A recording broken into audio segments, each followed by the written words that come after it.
पेच फंस रहा है कि उनको बीजेपी कितनी सीट देती हुई नजर आएगी। तो तमाम ऐसे कह सकते हैं मसले हैं जो बीजेपी के लिए बहुत मुश्किल खड़ी करने वाले, आने वाले सीटों का बंटवारा ठीक से नहीं हुआ तो हो सकता है कि ये दल नाराज हो जाएं और कह सकते हैं कि आरजेडी कुनबे में या फिर इंडिया गठबंधन साथ में मिलते हुए। नमस्कार, मैं नाज़मीन खान और आप देख रहे हैं SPN 9 न्यूज। बिहार की राजनीति में जहां एक तरफ विपक्ष के नेता प्रतिपक्ष और पूर्व उप मुख्यमंत्री तेजस्वी यादव लगातार आभार संवाद यात्रा निकाल रहे हैं, जहां तेजस्वी यादव मुफ्त सुविधाएं देते हुए जनता को लुभा रहे हैं, तो वहीं दूसरी तरफ एनडीए के सहयोगी दल ही अब भारतीय जनता पार्टी को आंखें दिखाने में लगे हुए हैं। भारतीय जनता पार्टी जहां गठबंधन के साथ सरकार बनाती हुई नजर आई थी, अब वही सहयोगी दल सीटों को लेकर भारतीय जनता पार्टी पर दबाव बना रहे हैं। इतना ही नहीं, अब बिहार के मुख्यमंत्री नीतीश कुमार का सीएम पद भी कहीं ना कहीं अब उनके हाथों से खिसकता हुआ नजर आ रहा है। दावा किया जा रहा है कि अब एनडीए के तमाम सहयोगी दल नहीं चाहते कि नीतीश कुमार सीएम कुर्सी पर एक बार फिर से काबिज हों, यानी कि सीएम चेहरे के रूप में बिहार में नजर आए। वहीं दूसरी तरफ जनता दल यूनाइटेड की बात करें तो वो चाहते हैं कि उनकी ही पार्टी के मुख्यमंत्री के चेहरे के रूप में बिहार में उतरे। घमासान बड़ा है बिहार में एनडीए में, और इसी बीच में देखा जाए तो राष्ट्रीय लोक मोर्चा अध्यक्ष उपेंद्र कुशवाहा की मजबूती भी अब दिखाई दे रही है। जब से भारतीय जनता पार्टी ने उपेंद्र कुशवाहा को राज्यसभा सांसद बना दिया है, तब से ही देखा जाए तो उपेंद्र कुशवाहा भी सीट शेयरिंग को लेकर भारतीय जनता पार्टी पर दबाव बना रहे हैं और नए फॉर्मूले से सीट शेयरिंग को लेकर बात कर रहे हैं। इसी बीच में उनके समर्थक दावा कर देते हैं कि अब उपेंद्र कुशवाहा को सीएम चेहरे के रूप में उतारना चाहिए। भारतीय जनता पार्टी के सामने कई सवाल हैं। आखिरकार क्या भारतीय जनता पार्टी अपने नेतृत्व में चुनाव लड़ती हुई नजर आएगी, या नीतीश कुमार चेहरा होंगे, या उनके तमाम सहयोगी दल चेहरा बनते हुए नजर आएंगे? इससे जुड़े हुए कई तमाम सवाल बनते हैं। मेरे वरिष्ठ सहयोगी अमन सर मेरे साथ मौजूद हैं। अमन सर, क्या लगता है, उपेंद्र कुशवाहा राज्यसभा सांसद बन गए, इससे पहले लोकसभा का चुनाव काराकाट से लड़ा लेकिन हार का सामना करना पड़ा, लेकिन उपेंद्र कुशवाहा राज्यसभा सांसद तो बन गए, लेकिन विपक्षी पार्टियों का ये कहना है कि हमेशा भारतीय जनता पार्टी पहले छोटे दलों को बड़ा कद देती है और उसके बाद उनके ही विधायकों को या उनकी ही पार्टी को तोड़ देती है, और उसके बाद वो गठबंधन में नजर नहीं आते। सबसे बड़ा उदाहरण उन्होंने मुकेश सहनी का दिया था। क्या लगता है, उपेंद्र कुशवाहा का कद बड़ा है या फिर भारतीय जनता पार्टी कोई बड़ा खेल खेलने वाली है? देखिए, कद बड़ा तो नहीं है लेकिन मजबूरी बड़ी है, मैं ये कह सकता हूँ नाज़मीन, क्योंकि आप अगर न सिर्फ बिहार में बल्कि केंद्र में भी आप देखें तो वहाँ पर बीजेपी इस समय सहयोगी दलों के सहारे कहीं ना कहीं सरकार में बनी हुई है। आप देखिए कि उपेंद्र कुशवाहा जो बात कह रहे हैं वो ये बात कह रहे हैं कि भाई जो बंटवारा सीटों का हुआ था लोकसभा चुनाव के दौरान वो भी उनको पसंद नहीं है, और ये उन्होंने कहा कि अब वैसा नहीं चलेगा। तो आप देखिए कि जो बीजेपी के तमाम सहयोगी दल हैं वो लगातार ये दबाव बना रहे हैं कि भाई अब तक जो बीजेपी करती आई है 2024 से पहले तक, यानी कि लोकसभा चुनाव से पहले तक, वो अब नहीं चलेगा। क्योंकि देखिए, जब आप बहुत ताकतवर होते हैं तब आपके सामने कोई बोलने की हिम्मत नहीं करता, लेकिन जैसे आप कमजोर होते हैं, तमाम जो ऐसे लोग जो शायद आपके सामने खड़े होने की हिम्मत भी ना करें, वो भी कहीं ना कहीं आपको आंखें दिखाते हुए नजर आते हैं। अब आप जरा गौर करिए कि न सिर्फ बिहार में बल्कि उत्तर प्रदेश में भी जितने भी बीजेपी के सहयोगी दल हैं, आप देखिए जयंत चौधरी से लेकर अनुप्रिया पटेल हों या फिर ओपी राजभर हो, संजय निषाद हों, इसके अलावा भी जो भी लोग हैं बीजेपी के साथ में, वो अपने अपनी बात को रखते हुए नजर आते हैं कि भाई हमें ये लाभ मिलना चाहिए, हमें इसका फ़ायदा होना चाहिए। और आपने देखा जयंत चौधरी तो अड़े हुए थे कि भाई कम से कम जो लोकसभा जो कह सकते हैं विधानसभा के उपचुनाव होने वाले, उसमें हमें कम से कम 2 से 3 सीटें चाहिए। आप देखिए ओपी राजभर भी ये बात कहते हुए नजर आए, संजय निषाद तो 2 सीटों की बात कह रहे हैं। तो ये जो तमाम सहयोगी दल हैं ये बीजेपी के लिए मुश्किल खड़ी करते हुए नजर आ रहे हैं उत्तर प्रदेश में। अगर हम बिहार चले तो वहां पर जरा आप गौर करिए, चिराग पासवान की जो भाषा शैली है, जिस तरह से कई मुद्दों के ऊपर वो बात कर रहे हैं। अभी भी देखिए, कल भी उन्होंने एक बड़ा स्टेटमेंट दिया है कि आरक्षण के अंदर आरक्षण यानी कि जो क्रीमी लेयर है उनको हटाने का कोई सवाल पैदा नहीं होता।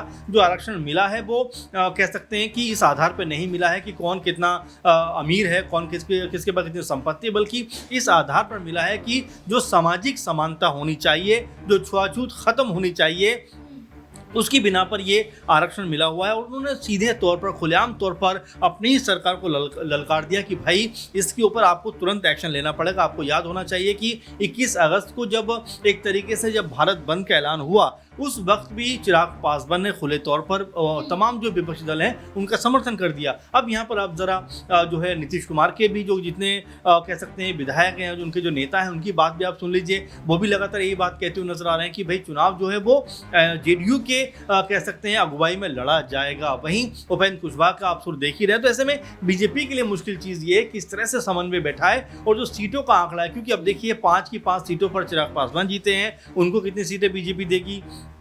जेडीयू के पास भी बीजेपी के बराबर सांसद हैं, 12 के 12 सांसद उनके पास भी हैं। दोनों के पास अगर देखा जाए बीजेपी और जेडीयू के पास 12 सांसद हैं, तो अब बीजेपी जेडीयू कितनी सीटें देगा। मांझी भी एक सीट लेकर बैठे हुए लोकसभा की, उनको कितनी मिलेंगी। अब उपेंद्र कुशवाहा का पेच फंस रहा है कि उनको बीजेपी कितनी सीट देती हुई नजर आएगी। तो तमाम ऐसे कह सकते हैं मसले हैं जो बीजेपी के लिए बहुत मुश्किल खड़ी करने वाले आने वाले दिनों में, क्योंकि अब बिहार का चुनावी नाज़मीन मानकर चलिए कि 2-4-6 महीने के बाद बनता हुआ नजर आएगा, क्योंकि आने वाले 2025 के आखिर में चुनाव वहां पर होना है। लेकिन जिस तरह की गतिविधि और स्थिति नजर आ रही है, वो ऐसा लग रहा है कि बीजेपी के लिए बेहद मुश्किल आने वाले दिनों में होने वाली है। बिल्कुल, लोकसभा चुनाव की तर्ज पर अगर हम बात करें तो उपेंद्र कुशवाहा को एक सीट पर ही सिमटा दिया गया था। अब विधानसभा चुनाव को देखते हुए कहीं ना कहीं उपेंद्र कुशवाहा की मांग ज्यादा सीटों की तो होगी ही होगी। लेकिन सर, इसके साथ ही राज्यसभा के बाहर कई समर्थक उपेंद्र कुशवाहा के खड़े होते हुए नजर आते हैं। जश्न मनाया जाता है सांसद बनने के बाद, और सीधे तौर पर समर्थक ये कह देते हैं कि हम तो चाहते हैं कि मुख्यमंत्री बिहार के अब उपेंद्र कुशवाहा ही बनने चाहिए। क्या लगता है कि उपेंद्र कुशवाहा अपने सीएम पद की दावेदारी को लेकर भी भारतीय जनता पार्टी के सामने दबाव बनाएंगे? देखिए बिल्कुल, और हर पार्टी का कहीं ना कहीं ये मानना होता है, कहना होता है। अब आप देखिए जरा कि इंडिया गठबंधन में गठजोड़ है, अखिलेश यादव और एक तरीके से कहें तो जो राहुल गांधी साथ चल रहे हैं। लेकिन अगर सपा के आप नेताओं से बात करेंगे तो वो तो यही कहते हैं कि भाई पीएम अगर कोई बनना चाहिए तो अखिलेश यादव बनने चाहिए। तो अपने अपनी पार्टी को लेकर सबका मानना होता है कि उनको तवज्जो मिलनी चाहिए, बड़े कह सकते हैं ओहदे पर पहुंचना चाहिए। लेकिन उपेंद्र कुशवाहा का मसला दरअसल दूसरा पड़ जाता नाज़मीन की जिनके पास अभी कुछ भी नहीं है पाने के लिए। लगभग उनकी पार्टी भी कोई बहुत कह सकते हैं कि जो जन आधार है उसको बहुत ज़्यादा अपने अंदर नहीं समेट पा रही है। ना ही उनका जन समर्थन बढ़ता हुआ नजर आ रहा, ना ही मतदाता उनकी तरफ दिखाई पड़ते हैं, ना ही कोई ऐसा बड़ा रसूख अब बिहार की राजनीति में नजर आता है। वो तो बीजेपी के रहमो करम से वो कह सकते हैं राज्यसभा सांसद बन जाते हैं। ऐसे में ये बात कहना है कि सीएम हमारा कह सकते हैं पार्टी से होना चाहिए या एक तरीके से उपेंद्र कुशवाहा होना चाहिए, तो मेरे ख्याल में अभी उनको अपनी स्थिति मजबूत करने की जरूरत है। क्योंकि अगर इस बिना पर बात होगी तो क्या मांझी नहीं बनने चाहिए, तो क्या चिराग पासवान नहीं बनने चाहिए, तो क्या बीजेपी से कोई नेता नहीं बनना चाहिए। जबकि सम्राट चौधरी हर बार ये बात कहते रहे कि भाई बहुत हो गया, अब जो है नीतीश कुमार नहीं बल्कि बीजेपी की तरफ से अब कोई मुख्यमंत्री बनेगा। तो ऐसे में आप देखिए कि जो मुख्यमंत्री पद को लेकर रेस है, खासकर एनडीए कुनबे में, ये लगातार अब बढ़ती जा रही है। बीजेपी और कह सकते हैं जेडीयू से निकलकर ये चिराग पासवान तक पहुंची थी, लेकिन अब अगर ये उपेंद्र कुशवाहा तक पहुंच रही है तो इसका मतलब ये मानिए कि कहीं ना कहीं आने वाले विधानसभा चुनाव में बीजेपी के लिए बेहद मुश्किल होने वाली है कि यहाँ पर किस तरह से वो सीटों का बंटवारा करे। क्योंकि अगर सीटों का बंटवारा ठीक से नहीं हुआ तो हो सकता है कि ये दल नाराज हो जाएं और कह सकते हैं कि आरजेडी कुनबे में या फिर इंडिया गठबंधन साथ में मिलते हुए दिखाई पड़े। एक आखिरी सवाल लेना चाहूंगी सर, जैसे कि अगर हम बात करें केंद्रीय मंत्री ललन सिंह की बात करें, उपेंद्र कुशवाहा की ही बात करें, तो ये दो चेहरे हैं कि एक तरफ नीतीश कुमार पर बयान तो दे रहे हैं लेकिन साथ ही साथ भारतीय जनता पार्टी को चेता रहे हैं। जैसे ललन सिंह का कहना है कि नीतीश कुमार का हाथ जिस सर पर होता है सरकार उसकी बनती है। उपेंद्र कुशवाहा कहते हैं कि आरजेडी को 2 बार वो ऐसी स्थिति में आ गई थी कि बिहार में अस्तित्व ही खत्म हो गया था। आरजेडी को अपने अस्तित्व में वापस में लाने के लिए नीतीश कुमार का योगदान है। यानी कि भारतीय जनता पार्टी को चेताया जा रहा है विपक्षी पार्टियों के साथ साथ कि नीतीश कुमार हैं तो आप हैं, वरना नीतीश कुमार को अगर आप साइड करेंगे तो आपका वजूद भी बिहार में खत्म हो जाएगा। देखिए नाज़मीन, जाहिर बात है कि इस समय नीतीश कुमार के पास 12 लोकसभा सीट है। आप जरा गौर करिए कि जिस तरह नीतीश कुमार अपने दम पर अगर कोई इलेक्शन लड़ने के लिए जाएंगे तो शायद उतनी बड़ी कह सकते हैं जीत वो दर्ज नहीं कर पाएंगे। उनको सहयोगी दलों का सहारा चाहिए होता है, चाहे बीजेपी की बात करें या फिर आरजेडी की बात करें। यानी कि अपने बूते इस समय की राजनीति में देखा जाए तो नीतीश कुमार सरकार नहीं बना पाएंगे, उनको भी पता। आप देखिए प्रशांत किशोर ने यही बात कही थी कि अगर नीतीश कुमार आने वाले दिनों में देखा जाए तो अपने दम पर 10 सीटें बीजेपी कह सकते हैं बीजेपी के बिना बिहार के अंदर नहीं निकाल सकते। और इस सत्य कहीं ना कहीं नजर भी आता है कि जैसे ही बीजेपी के साथ जाते हैं उनको 12 लोकसभा सीटें मिल जाती है, लेकिन बीजेपी के बिना क्या वो अकेले दम पर कह सकते हैं इतनी बड़ी जीत दर्ज कर पाते। हालांकि ये बात तो कहते हैं कि भाई हमारे दम पर बीजेपी जीती, लेकिन बीजेपी के दम पर कहने के जेडीयू भी जीती, ये बात उनको याद रखना चाहिए। साथ में अब देखिए जब बराबर की आप कह सकते हैं कि आपका जब जो दर्जा होता है बराबर का होता है, तरजीह बराबर की दी जाती है, तो ऐसे में आपकी जो उम्मीदें हैं वो भी बढ़ती हुई नजर आती हैं। आप देखिए 12 लोकसभा सांसद जो हैं बीजेपी के पास हैं, 12 ही नीतीश कुमार के पास हैं। तो ऐसे में यही बात निकल कर आ रही है कि दबाव बनाने का प्रयास किया जा रहा है कि मुख्यमंत्री को लेकर अगर बात हो तो वो जेडीयू खेमे की तरफ ही होनी चाहिए, क्योंकि जेडीयू की तरफ से अब तक अगर मुख्यमंत्री बनते रहे हैं तो आगे भी कोई बड़ा नाम जेडीयू की तरफ से ही जाना चाहिए। ललन सिंह क्या वो बड़ा नाम हो सकते हैं? आप देखिए अभी तक इसके बारे में कोई चर्चा नहीं है, लेकिन ललन सिंह जिस तरह से सामने आकर बयानबाजी कर रहे हैं तो हो सकता है नीतीश कुमार के बाद ललन सिंह वो नाम हो जो बिहार के मुख्यमंत्री बन सकते हैं। और जिस तरह से उनको तवज्जो दी जा रही है, तरजीह दी जा रही है, कोई बड़ी बात नहीं है कि आने वाले 2-4 महीने के बाद उनका नाम एक तरीके से